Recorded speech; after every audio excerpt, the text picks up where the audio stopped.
नमस्कार। ओम study life में आपका स्वागत है। आज के इस वीडियो में हम 8th ग्रेड अभ्यास पुस्तिका में कक्षा 8वीं में विषय सामाजिक विज्ञान में हमारा अतीत इतिहास में अध्याय 2 व्यापार से साम्राज्य तक कंपनी की सत्ता स्थापित होती है के प्रश्नों को समझेंगे। तो आइए वीडियो को शुरू करते हैं। इससे पहले अगर आप चैनल पर नए हो तो चैनल को सब्सक्राइब कर लें, जिससे कि आगे की वीडियो की सूचना आप तक पहुंच सके। प्रश्न पहला है हमारा, ईस्ट इंडिया कंपनी के शुरुआती व्यापारियों को किस नाम से जाना जाता था? फैक्टर, ऑप्शन ए इसका सही है। दूसरा प्रश्न देखेंगे हम, फरमान शब्द का अर्थ है शाही आदेश, ऑप्शन ए इसका सही है। तीसरा प्रश्न, मालाबार तट किन वस्तुओं के व्यापार के लिए प्रसिद्ध था? तो ये काली मिर्च इलायची के लिए प्रसिद्ध था, ऑप्शन बी इसका सही है। प्रश्न चौथा देखेंगे हम, प्रारंभिक ब्रिटिश शासनकाल में प्रशासकीय इकाइयों को किस नाम से जाना जाता था? प्रेसिडेंसी, ऑप्शन बी इसका सही है। अब हम देखेंगे प्रश्न नंबर 5, किस पुर्तगाली यात्री द्वारा भारत तक पहुंचने के लिए समुद्री मार्ग का पता लगाया था? इसे हम पेज में देखेंगे। वास्को डी गामा पुर्तगाली यात्री द्वारा 1498 में भारत तक पहुंचने के लिए समुद्री मार्ग का पता लगाया गया था। प्रश्न 6 देखेंगे हम, इजाजत नामे से क्या आशय है? इजाजत नामे का मतलब यह था कि इंग्लैंड की कोई और व्यापारिक कंपनी इजाजतनामे में बताए गए इलाके में ईस्ट इंडिया कंपनी से होड़ नहीं कर सकती थी। अगला प्रश्न, बक्सर के युद्ध के क्या परिणाम हुए थे? बक्सर युद्ध का सबसे बड़ा महत्वपूर्ण परिणाम भारत की सर्वोच्च शक्ति सम्राट शाह आलम, उसका नवाब वजीर व बंगाल का नवाब संयुक्त रूप से पराजित हुए। युद्ध में सम्राट के हारने से कंपनी की शक्ति और प्रतिष्ठा का पतन हो गया। प्रश्न 8, पानीपत की तीसरी लड़ाई क्यों महत्वपूर्ण है? पानीपत की तीसरी लड़ाई 1761 में अफगान आक्रमणकारी अहमद शाह अब्दाली और पुणे के सदाशिवराव भाऊ पेशवा के बीच लड़ी गई थी, जिसमें मराठों की हार हुई।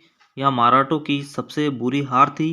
इस युद्ध में भारत में अंग्रेजों की विजय के रास्ते खोल दिए थे। अगला प्रश्न, यूरोप के बाजारों में भारत की किन किन वस्तुओं की मांग अधिक थी? यूरोप के बाजारों में भारत में बने बारीक सूती कपड़े और रेशम की जबरदस्त मांग थी। इनके अलावा काली मिर्च, लौंग, इलायची और दालचीनी की भी मांग थी। सायक संधि की क्या शर्तें थी? उत्तर, कई बार कंपनी ने रियासतों पर सायक संधि भी थोप दी। जो रियासत इस बंदोबस्त को मान लेती थी, उसे अपनी स्वतंत्र सेवाएं रखने का अधिकार नहीं रहता था। उसे कंपनी की तरफ से सुरक्षा मिलती थी और सहायक सेना के रखरखाव के लिए वह अपनी कंपनी को पैसा देती थी। प्रश्न 11, वारेन हेस्टिंग्स द्वारा न्याय व्यवस्था में क्या क्या सुधार किए गए थे? 1772 में वारेन हेस्टिंग द्वारा एक नई न्याय व्यवस्था स्थापित की गई। इस व्यवस्था में प्रावधान किया गया कि हर जिले में 2 अदालत होगी, फौजदारी अदालत और दीवानी अदालत। प्रश्न 12, प्लासी युद्ध के क्या कारण थे? उत्तर, 1756 में अलीवर्दी खान की मृत्यु के बाद सिराजुद्दौला बंगाल के नवाब बने। कंपनी को सिराजुद्दौला की ताकत से काफ़ी भय था, क्योंकि वह कंपनी को व्यापारिक रियासतें तथा अन्य सुविधाएं भी आसानी से प्रदान नहीं करते थे। नवाब ने कासिम बाजार में स्थित इंग्लिश फैक्ट्री पर हमला बोल दिया था। प्रश्न 13, यूरोपीय व्यापारिक कंपनियों में प्रतिस्पर्धा के क्या कारण थे? सभी व्यापारिक कंपनियां एक जैसी ही वस्तुएं खरीदना चाहती थी। सभी व्यापारिक कंपनियां अधिक मुनाफा अर्जित करना चाहती थी।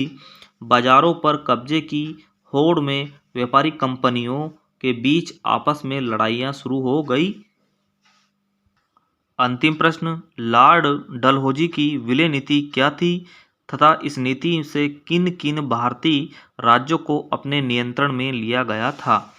लॉर्ड डलहौजी की विलय नीति इस तर्क पर आधारित थी कि अगर किसी शासक की मृत्यु हो जाती है और उसका कोई पुरुष वारिस नहीं है तो उसकी रियासत हड़प कर ली जाएगी, यानी कंपनी को के भूभाग का हिस्सा बन जाएगी।